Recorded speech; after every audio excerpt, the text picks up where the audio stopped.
देखंतु आंब टाकुआ आदिवासी लोग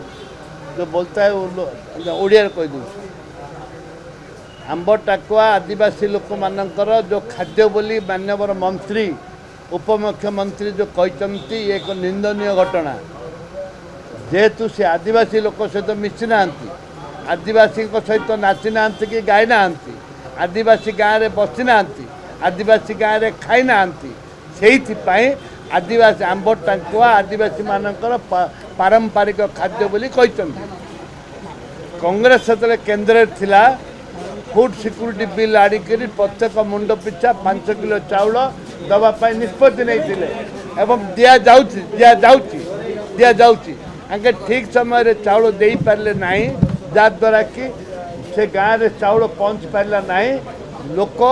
अखाद्य खाई आंब टाकुआ खाई आज मरी सरकार दायी सरकार दायी।